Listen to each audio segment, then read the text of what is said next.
With all the changes in technology and the scary stuff that Mia's talking about, it can sometimes seem as if the outside world's got a greater influence over our kids than we do.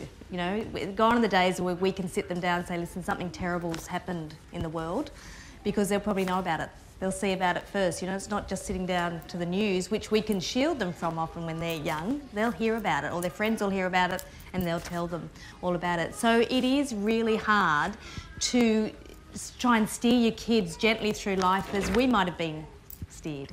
And it's not just technology. There's more violence in TV and on film. There's the sexualisation of kids in music videos.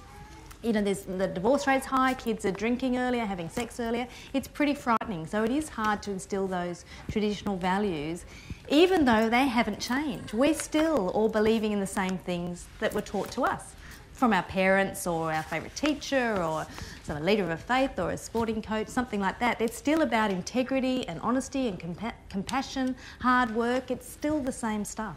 So we've just got to be pretty ingenious about how we can still do that steering. And when you have kids, it's really important to sit down, if you've got a partner, sit down together and decide what sort of values do we want to instill in our kids. Obviously, it's not in a lecture.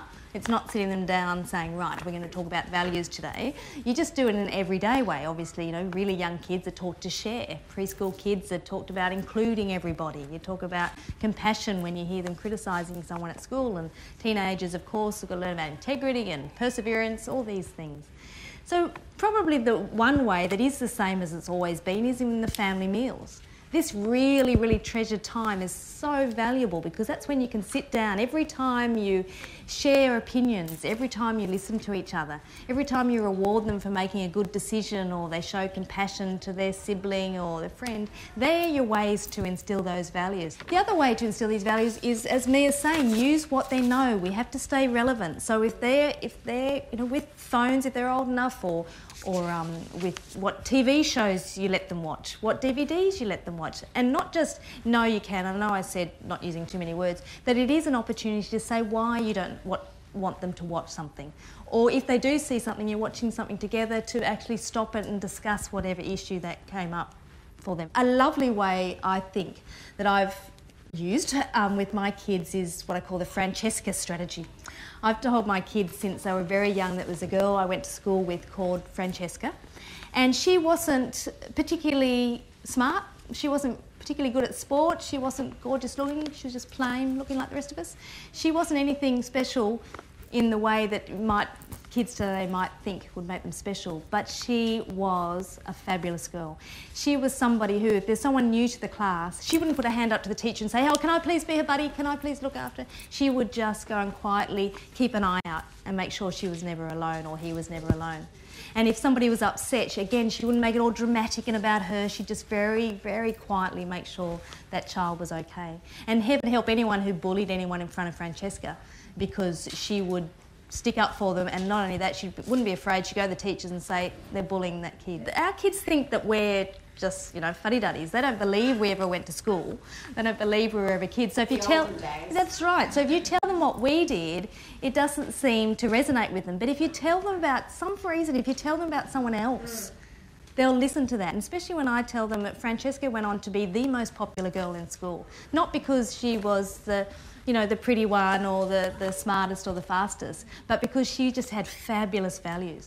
And I've been doing this so often now that seriously my kids will still say, I had a Francesca moment today. Yes, I did. I helped that person out. And even my son will say, I was a Francesca on the train. They were really picking on this little kid and I went over there and told them to piss off. So it is different language, but it is really good. So I think if in doubt, in fact I did it. My daughter was having trouble with some friendship group last week, again, with a smile on my face, because it is a bit of a joke now. What would Francesca do? And never have they said, oh, she's just sounds like a pain in the arse, this Francesca. They love it. We have to let children do as we do, because they're not going to do as we say. I had this lecture at uni. We had this subject that taught health management, and so we had to get in groups and work out health plans, healthy eating and exercise and not drinking and smoking and all that sort of stuff. But the problem was our lecturer, who was also our tutor, was the most unhealthy man that I had met. He was very, very overweight and he reeked of smoke and he was a very heavy drinker. He'd get up there and lecture us. He'd say, hands up who went for a run this morning, because I ran 10Ks like I do every morning, and hands up who had a drink last night. And we'd all, no, and he'd say, no, good, because I was at home with my tea and I hope none of you are smoking. We can't teach our kids about honesty if they catch us lying. We can't teach them about compassion if we're judging other people, if we're just tooting everyone in the traffic and saying, this idiot. You know, they're not going to, we can't say you've got to be tolerant of each other, you know, because there's no face validity. We are their role models, so we need to, as I said, we need to walk the walk.